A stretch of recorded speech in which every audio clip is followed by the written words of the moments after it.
স্পষ্ট অর্জুনকে বলেছে, অর্জুন এই জগতে আমি কারো পাপ গ্রহণ করি না, কারো পুণ্য গ্রহণ করি না। বলেছে কিনা? আমার কথা বিশ্বাস করবেন কেন? গীতার কথা বিশ্বাস করুন। ওই যে প্রথমে একটু বলেছি যে যার যার ভজন তার তার করতে হবে। স্বামীর অ্যাকাউন্টে টাকা আপনি খেতে পারবেন, ওই স্বামী বৈষ্ণব বলে আপনিও যে বৈষ্ণবী এরকমটা যেন না ভাবা হয়। ওই ছেলে আমার সাধু বলে আমিও যে সাধু না।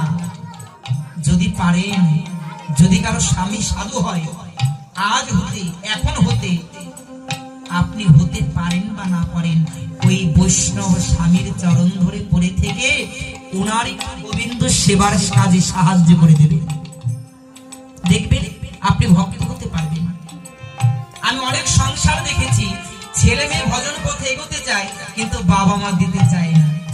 এই জন্য বলে কলিতে দেবতা আর অসুর একসঙ্গে সংসার। বলে কিনা?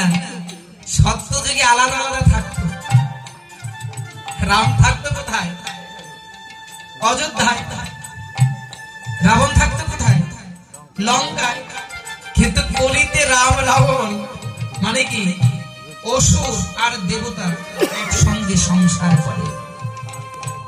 এমনও মায়েদের সংসার আছে যে বাবারা কৃষ্ণ নাম ভালোবাসে না, ওই সাধু সঙ্গ ভালোবাসে না, বলে ওই সাধু সঙ্গে যেতে হবে না। ওগুলো করার জন্য আর কতদিন পড়ে আছে? নাতিপুতি হোক তারপরে করি। আরে বাবা, তুমি তো জানো না, ওই তোমার যত তালা বাড়বে না ততই তোমার জ্বালা বাড়তে থাকবে, কাজ হবে না। কি হবে জানো?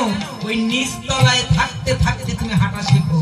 যতই তোমার তালা বেড়ে যাবে একদম ধপাস করে এমন করে ফেলে দেবে, হাত পা ভেঙে একদম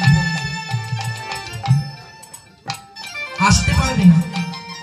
তাই গোবিন্দের পথে আসতে হলে পরে সমস্ত মায়াকে ত্যাগ করতে হবে। মায়া ত্যাগ হয় কিসে? এখনই আপনারা লক্ষ্য করুন। এই যে যারা কৃষ্ণ কথা শুনছেন, বাড়ির চিন্তা আছে না? কই গেল?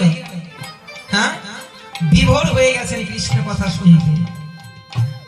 এই কলিতে একমাত্র কৃষ্ণ কৃপা হতে যদি কেউ পেতে চায়, সাধু সঙ্গ আর ওই মহামন্ত্র